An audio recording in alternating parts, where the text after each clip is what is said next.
غصے میں تھے، آپ نے کہہ دیا، اس بیچارے نے سن لیا، لیکن وہ باتیں اسے سونے نہیں دیتی، بار بار یاد آتی۔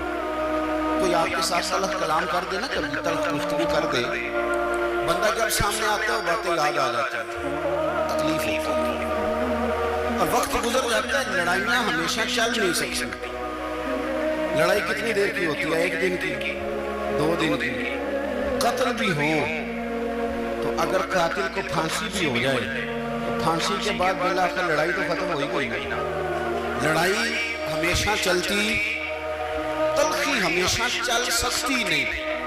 تلخی روٹین میں چلنے والا سکہ، کوئی سکے روٹین میں چلتے وقتی ہوتے، یہ جو غصے کا لب بولا جائے تلخی کا سکہ، یہ بھائی روٹین میں نہیں چلتا، اس نے ایک نہ ایک دن ختم ہو جانا ہے۔ روٹین میں پیار ہی چلتا ہے۔ حضرت جابر بن عبداللہ کہتے ہیں حضور پہلے دن مدینہ منورہ آئے، میں زیارت کے لیے گیا تو میں نے مسکراتے دیکھا۔ 10 سال میں دیدار کرتا رہا، اور وصال سے چند دن پہلے بھی میں نے زیارت کی تو مدینے والے محبوب کو مسکراتے ہوئے دیکھا۔ یہ جو آپ کا لب و لہجہ ہے نا، اخلاق والا، حسن والا، مسکرانے والا، یہ لب و لہجہ ہے نا ذرا لمبا چل جاتا ہے۔ یہ روٹین ہے، یہ روز چلے گا۔ یہ سکہ وہ ہے جو رائج الوقت رہتا ہے، یہ کبھی بھی ختم ہونے والا یہ خزانہ ہے۔ یہ جو آپ کا تلخ لب و لہجہ ہے، یہ روٹین نہیں۔ عارف رضوی رحمۃ اللہ علیہ فرماتے ہیں کہ مثال دینے کے لیے بات سمجھاتے ہیں، فرماتے ہیں ایک شخص جنگل میں لکڑیاں کاٹنے جایا کرتا تھا تو شیر سے دوستی ہو گئی، یعنی ڈائریکٹ بادشاہ سے دوستی، اور بادشاہ بھی وہ جو جنگل کا بادشاہ ہے، جنگل کے بادشاہ سے دوستی ہو گئی۔ اب وہ لکڑہارا غریب آدمی تھا، لکڑیاں تو کاٹنی ہوتی تھی، تو وہ جنگل کا بادشاہ اعلان کر دیتا جانوروں کو کہ میرا دوست آیا، ایک تو کوئی تنگ نہ کرے، اور دوسرا یہ کہ سب لوگ مل کے اس کے ساتھ تعاون کرے۔ کبھی کوئی جانور لکڑیاں اکٹھی کراتا، کبھی کوئی اپنی پشت پہ گدھا، بیل، گھوڑا، خچر رکھ کے وہ لکڑیاں باہر چھوڑنے آتا۔ اب اس کی بڑی دھوم مچ گئی جنگل کے اندر، لکڑہارا مزدور تھا، وہ بادشاہ سے دوستی کر کے بادشاہ ہی بن گیا۔ وہ گھر آ کے بیوی کو اکثر بتاتا کہ میرا ایک دوست ہے، میں جاتا ہوں تو ساری پہلے مخلوق کھڑی ہوتی ہے میرے استقبال کے لیے۔ دوستی تو بڑے سے ہو گئی، بنا ہے شاہ کا مصاحب تو پھرے ہے اتراتا، وگرنہ شہر میں غالب کی آبرو کیا ہے۔ ہم نے تو پوچھتے ہی کوئی نہیں، یہ تو بنا ہے شاہ کا مصاحب تو پھرے ہے اتراتا، وگرنہ شہر میں غالب کی آبرو کیا ہے۔ تو وہ لوگوں کو بتاتا، بیوی کو بھی بتاتا دوست ہے، تو بیوی کہنے لگی تھی تو تعریفیں کرتا، یہ نہیں بتایا کہ وہ جنگل کا شیر ہے، اور میرا دوست بتا دیا۔ بیوی کہنے لگی کہ کتنا اس کا ذکر کرتا ہے تو کسی دن بلانا، بلا کسی دن تاکہ اس کی دعوت کریں۔ اب اس نے پھر نہ اس کو پردے میں رکھا، کیا کہتے ہیں آج کل سرپرائز دینا ہے، مگر سرپرائز دینا ہے، پردے میں رکھا کہ وہ شیر ہے۔ تو وہ بلا لیا گھر، اب اس کے لیے کچا گوشت، ظاہر ہے شیر میں کچا گوشت پکانا تھا۔ وہ کہنے لگی پکانا کس طرح کا ہے؟ وہ کہنے لگا جب وہ آئے گا پھر بتاؤں گا۔ اور وہ کچا گوشت 2-3 بکرے ذبح کر کے ڈال دیے، وہ آ گیا شیر۔ اور پھر انہیں کہتے جب وہ آیا نا تو اس کو بیوی نے دیکھا، اس نے سخت جملہ کہہ دیا، کہنے لگی اوہو میں سمجھوں کہ پتہ نہیں کون، اس طرح کے درندے تیرے یار، کتے بلے دوست بنائے ہوئے، یہ کیا بات ہے؟ خیر وہ شیر نے سن لیا، گوشت کھایا، وہ چلا گیا۔ اگلے دن لکڑہارا لکڑیاں کاٹنے گیا تو شیر نے ملاقات کرتے لکڑہارے سے کہا کہ یہ نا کلاڑی اٹھا اور میری پشت پہ نہ ایک زخم کر دے۔ اس نے کہا نہیں ہے، یہ کام نہیں کرتا تو میرا دوست ہے۔ اس نے کہا سن بھائی، میں نے پیار سے کہا تو مان جا، ورنہ میں ہوں شیر، میں نے تو اسے منوائی نہیں دینا، میں کوئی تکلیف دوں گا مناسب نہیں تو کر۔ اس نے کلاڑی اٹھائی اور اس کی پشت پہ ایک زور سے زخم لگا دیا، خون بہنے لگا۔ اس نے کہا تو نے آج کے بعد آنا ہے، لکڑیاں کاٹنی ہے، تجھے کوئی کچھ نہیں کہے گا، بس یہ ایک حکمت تھی جو میں نے کیا ہے۔ قصہ مختصر، وہ آتا رہا، لکڑیاں ملتی رہی، خدمت بھی ہوتی رہی، 6-8 ماہ گزر گئے۔ ایک دن شیر اس سے کہنے لگا یہ میرے ذرا بال اٹھا کے دیکھ جو تم نے زخم لگایا تھا وہ کہاں ہے؟ اس نے وہ بال اٹھا کے دیکھا تو زخم ملا ہی نہیں، کئی جگہ پہ ٹٹولا کا یار یہاں تھا یہاں تھا یہاں تھا۔ شیر نے پھر کیا کمال جملہ کہا، اس نے کہا کہ وہ جو کلاڑی کا زخم تو نے لگایا تھا نا وہ مکمل ہو گیا، لیکن تیری بیوی کا جو لہجہ تھا اور اس کی جو تلخی تھی وہ آج تک میرے ذہن میں موجود ہے، وہ ابھی بھی مجھے تکلیف دیتی ہے۔ بات سوچتا ہوں مجھے اس نے درندہ کہا، اس نے میرے بارے میں اتنے کچے اور کمزور اور سخت جملے کہے، وہ بات مجھے بھولتی، وہ آج بھی میرے ذہن میں اسی طرح گونجتی ہے۔ تلخ جملے جو اس نے کہے اور خوفناک جو انداز اس نے اختیار کیا وہ بات مجھے کبھی بھی بھولتی۔ تو آپ کے لفظ لوگوں کو بھول جاتے ہیں پر لہجہ یاد رہتا ہے اگر ہم اپنے لہجے پر تھوڑی توجہ ہی کر لیں۔ کچھ لوگ کہتے ہیں کہ میرا یہ روٹین ہی یہ ہے بات کرنے کی، یہ یاد رکھنا کسی وقت ایسا بھی ہوتا ہے کہ شیر کو سوا شیر مل جاتا ہے، پھر ایسا نہ ہو کہ آپ کی تلخی کی جواب میں کوئی اس طرح کی تلخی ہو کہ پھر آپ اس کو کبھی بھلا نہ سکیں۔ ہمارے ہاں نا یہ دور تیزیاں دکھانے کا دور ہے، کچھ لوگ ضرورت سے زیادہ تیزی دکھانے کی کوشش کرتے ہیں، ان بیچاروں کو کبھی کبھی اتنا سخت نقصان ہوتا ہے کہ ان کو ان سے بھی کئی گنا تیز بندہ مل جاتا ہے، وہ کسی ایسی جگہ جا کے بیچارے الجھ جاتے ہیں جہاں سے واپسی کا راستہ نظر نہیں آتا۔ اس لیے نبی پاک صلی اللہ تعالیٰ علیہ وسلم نے فرمایا کہ حسن اخلاق والا آدمی اپنے اخلاق کی بنیاد پر نفلی روزہ رکھنے والوں اور رات کو قیام کرنے والوں سے زیادہ فضیلت حاصل کر لیتا ہے، اس لیے کہ اس کا اخلاق، اس کا لب و لہجہ، اس کا انداز، اس کی گفتگو، وہ جو گفتگو اس کی ہوتی ہے وہ اتنی میٹھی ہوتی ہے کہ لوگوں کے دل نہیں ٹوٹتے، بلکہ بعض اوقات اس کی گفتگو کی وجہ سے جو غم زدہ آدمی ہوتا ہے اسے سکون مل جاتا ہے، اسے تسلی۔ دیکھیں انسان نے انسان رہنا ہے، اس نے نہ فرشتہ بننا ہے معاذ اللہ، نہ اس نے خدا بننا ہے، اس نے انسان رہنا ہے، لیکن وہ کچھ بھی نہیں کسی کا سوال سکتا، صرف اتنا ہے کہ اگر آنے والے کی وہ صرف اشک شوش کر دے، بات توجہ سے سن لے اور جاتے وقت دو جملے تسلی کے بول دے اور اس کے جو بول ہوں وہ ذرا میٹھے ہوں، میٹھے کاک سوال نہیں مشری اندر اسا کھنڈا میں چچ ڈٹھیاں اور اینا ساریاں شیواں نالوں گلنا سجن دیاں مٹھیاں۔ اگر انداز تھوڑا سا ششتا ہو، انداز تھوڑا سا ٹھیک ہو، لب و لہجہ تھوڑا سا ٹھیک ہو۔ اب ہمارے جو جدید اسکالر آئے وہ کہتے ہیں باڈی لینگویج، باڈی لینگویج کیا ہے؟ نہیں آپ نے کچھ بھی نہیں کہا لیکن کسی بندے کی طرف دیکھ کے نا آپ تنزن ہنسے ہیں، تکلیف ہوتی ہے کہ نہیں؟ تو آپ نے بات تو کی کوئی نہیں، اس کا مطلب ہے لفظوں کا نہیں لہجوں کا بھی اثر ہوتا ہے، لہجوں کا بھی اثر ہوتا ہے۔ جو لہجے ہوتے ہیں یہ بڑے دیر پا ہوتے ہیں، ان کے اندر بڑی مسکراہٹ ہوتی ہے، ان کے اندر بڑا پیار ہوتا ہے، اور آپ ترشروع ہو کے جب کوئی کام کرتے ہیں، سخت ہو کے کوئی کام کرتے ہیں تو پھر اس کے اندر حسن نہیں رہتا، خوبصورتی نہیں رہتی۔ نبی پاک علیہ السلام کا فرمان سنے، میں بات کو سمیٹوں، کلیجہ ٹھنڈا کرتا ہے۔ حضور نے فرمایا قیامت کے دن میرے زیادہ قریب وہ لوگ ہوں گے جن کے اخلاق زیادہ اچھے ہوں، ان کو نہ ذرا نیڑے جگہ ملے گی، قرب میں ذرا جگہ ملے گی، قرب میں۔ اساں جے ہاں گناہیاں دا جدو آمال نامہ پھرول ہوئے، ذرے ذرے نے سامنے آ جانا، جو جو منہ تھی بولیا بول ہوئے، اساں کول حضور دے بیٹھ رہنا، لکھ عمل ترکڑی تول ہوئے، او دے کولوں کی رب نے حساب لینا جڑا بیٹھا ہی محمد دے کول ہو، او دے کولوں کی رب نے حساب لینا، بیٹھا ہی حضور دے۔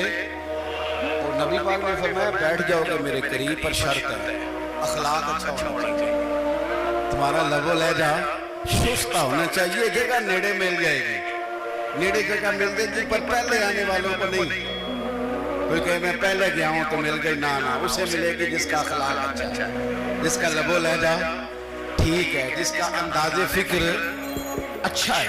اور یہ کا جواب پتھر سے دینا بھی چھوڑ دیں، بس تھوڑا سا اپنے سٹائل میں نرمی لائیں، انداز میں نرمی لائیں. کئی دفعہ آپ صحیح بات بھی کرتے ہیں لیکن وہ لہجہ ٹھیک نہیں نہ ہوتا تو صحیح بات بھی قابل قبول نہیں ہوتی. ویسے ایک بات عرض کروں، اگر روز کی بنیادوں پہ جس طرح تھوڑی سی بات کرتے ہیں تو روز کرنی پڑتی ہے، روز کرنی پڑتی ہے. تو کوئی بھی آپ ڈاکٹر کے پاس جاتے ہیں تو وہ دوائی بتائے تو روز کھانی پڑتی ہے، پرہیز بتائے تو روز کرنا پڑتا ہے. تو تھوڑا سا نا لب و لہجے پہ بھی توجہ دیں. جس طرح منہ روز دھوتے ہیں نا، دھونا ہی پڑتا ہے، اسی طرح اگر تھوڑا سا لہجہ بھی دھونا شروع کر دینا. جو لوگ آپ سے تھوڑا تھوڑا شکوہ کرتے ہیں تو اس نے کہا تھا کہ میرے لہجے میں غرور آیا تھا، اس کا حق تھا کہ وہ شکایت کرتا. تو کہیں تو ایسا ہے نا، کہیں تو کوئی تو بات بہو نے غلط کی ہے نا کہ ساس رو رہی ہے. کچھ تو ساس نے ایسا کہا ہے نا کہ بہو بیچاری کپڑے باندھ کے بچوں سمیت کہتی ہے گزارا نہیں. کچھ تو ایسا بھیا آپ نے کہا ہے نا کہ کسی شخص کی من پسند روٹی پکی ہے پر وہ بیچارہ 3 دن سے کھا نہیں سکتا. کوئی تو بات ایسی ہوئی ہے نا کہ سامنے والا تڑپ کے رویا ہے اور ہنسنا بھول گیا ہے. کچھ تو آپ نے کہا ہے نا، کچھ تو آپ نے کہا ہے نا. ایک آدمی تیار ہو گیا ہے کہ اب اس محلے میں رہوں گا ہی نہیں. کچھ تو ایسا ہوا ہے نا کہ لوگ پردیسی ہونے لگے ہیں. کچھ تو ایسا ہوا ہے نا کہ سالوں بسنے والوں نے علاقے چھوڑ دیے ہیں. کچھ تو ہم ایسا تلق کرتے ہیں کہ ہمارے اپنے پھر ٹھان لیتے ہیں کہ بس بھائی آج کے بعد تجھ سے ملنا نہیں. اس کا مطلب یہ ہے کہ تھوڑی دیر کا صرف لب و لہجے کا سخت ہونا اگر ہم ٹھیک کر لیں تو ہو سکتا ہے ہمارے دائیں بائیں والے بہت سارے لوگ سکھ میں آ جائیں، پیار میں آ جائیں، ان کو تھوڑا اطمینان ہونے لگ جائے. تو میرے عزیز آپ بات کو یاد رکھیں گے کہ جو اخلاق ہے، آپ کا جو اخلاق ہے، جو آپ کا کردار ہے، وہ اپنی ایک خوبصورتی رکھتا ہے. اس لیے میرے نبی پاک صلی اللہ تعالیٰ علیہ وآلہ وسلم نے فرمایا تم میں کامل مومن وہ ہے جس کا اخلاق زیادہ اچھا ہے. جو کہانیاں زیادہ سناتا وہ نہیں، جو اپنی خدمات زیادہ بتاتا وہ نہیں، جو باقی سب کی نفی کر کے کہتا ہے کہ دنیا میں کوئی بندہ ٹھیک نہیں صرف میں ٹھیک ہوں، وہ والا بندہ نہیں. بلکہ فرمایا جس بندے کا اخلاق زیادہ اچھا ہے. اخلاق دیکھیں، یہ جو آپ کا لہجہ ہوتا ہے نا یہ بہت زیادہ اثرات مرتب کرتا ہے آپ کے گھر پہ بھی باہر بھی. آپ اگر اپنی گفتگو میں باڈی لینگویج کو تھوڑا سا اچھا رکھیں. کچھ لوگ ایسے ہوتے ہیں جو بات بڑی صحیح کرتے ہیں پر کچھ زیادہ ہی باتیں کرتے ہیں. تو وہ زیادہ باتیں کرنے کی وجہ سے جو صحیح باتیں ہوتی ہیں ان کا بھی وزن خراب ہو جاتا ہے. کیونکہ وہ زیادہ باتیں کرتے ہیں، ہر وقت بولتے ہیں، ہر وقت بات کرتے ہیں. تو جب وہ ٹھیک بات بھی کر رہے ہوں تب بھی ان کی بات کا لوگ اثر قبول نہیں کرتے. لیکن اگر ان کا لہجہ باوقار ہو، بات وہ تھوڑی کریں پر جتنی کریں ذرا سونی کر کے کریں، گفتگو میں خود بخود اثر پیدا ہو جائے، بات اچھی لگے گی. اخلاقی رویے اگر لوگوں کے زیادہ اچھے ہو جائیں، ایک تو مسکرانے کا بل کوئی نہیں آتا، اس کے پیسے کوئی نہیں لگتے، اور یہ بھی شکر ہے ابھی تک اس پر ٹیکس بھی کوئی نہیں. یہ بھی مقام تشکر ہے. تو اگر آپ بات کریں اور اس میں تھوڑی سی مٹھاس پیدا کر لیں، آپ تھوڑی سی بات میں نا مٹھاس. میرے ایک کلاس فیلو ہیں تو وہ تقریر کر رہے تھے اور میں سن رہا تھا. تو مجھے بعد میں کہنے لگے آپ تبصرہ کریں میں نے کیسی تقریر کی ہے. یہ ہوتا ہے نا جی بعض اوقات دوست بیٹھتے ہیں بے تکلف تو کئی دفعہ کچھ باتیں ایسی ایک دوسرے کے ساتھ کرتے ہیں. تو مجھے کہنے لگے آپ بتائیں کہ میں بات کر رہا تھا تو کیسی تھی. تو میں نے کہا جب آپ بات کر رہے تھے تو میں ڈر رہا تھا، مجھے لگ رہا تھا کہیں آپ لڑ نہ پڑے. بھئی آپ اطمینان سے بات کریں، آپ تسلی سے بات کریں، آپ خندہ پیشانی کے ساتھ بات کریں. میرے نبی پاک صلی اللہ تعالیٰ علیہ وسلم نے فرمایا، مسلم شریف کی حدیث ہے، حضور فرماتے ہیں نیکی کو کبھی چھوٹا نہیں سمجھنا، نیکی کو حقیر نہیں سمجھنا. کچھ نہ ہو سکے تو اپنے بھائی سے مسکرا کے بات ہی کر لیا کرو.